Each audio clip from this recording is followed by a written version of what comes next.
இன்னைக்கு சனி பெயர்ச்சி. சனி பகவான் இன்னைக்கு பெயர்ந்த உடனே சில பேருக்கு ரொம்ப நல்லா இருக்கும், யோகம் அப்படியே கொட்ட போகுது அப்படின்னு சொல்லியிருப்பாங்க.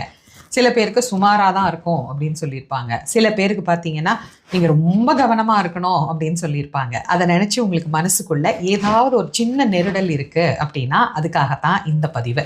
பொதுவாக சனி பகவான் ஒழுக்கமா நேர்மையா அவரவர் செய்யக்கூடிய வேலையை சரியா செஞ்சா அவங்கள ரொம்ப தொந்தரவு பண்ணவே மாட்டாரு. இது ஆஞ்சநேய சுவாமிகளினுடைய வரலாற்றிலிருந்தே நம்ம தெரிஞ்சுக்கலாம். இதையும் தாண்டி நமக்கு சனி பகவானுடைய தொல்லை ரொம்ப நிறைய இருக்கு அப்படின்னு நினைச்சு பயப்படுறீங்களா? இந்த வழிபாடுகளை கண்டிப்பா செய்யுங்க. நான் எப்போதும் சொல்லக்கூடியதுதான். நீங்க சிவனை வழிபாடு பண்றீங்க அப்படின்னா மாசில் வீணையும் மாலை மதியமும் அப்படின்னு ஆரம்பிக்கிற பதிகமும், வேயிறு தோழி பங்கன் விடமுண்ட கண்டன் அப்படிங்கிற பதிகமும் பாராயணம் பண்ணுங்க. கண்டிப்பா நீங்க பயப்படவே தேவையில்லை. நாங்க அம்பாளை தாங்க தீவிரமா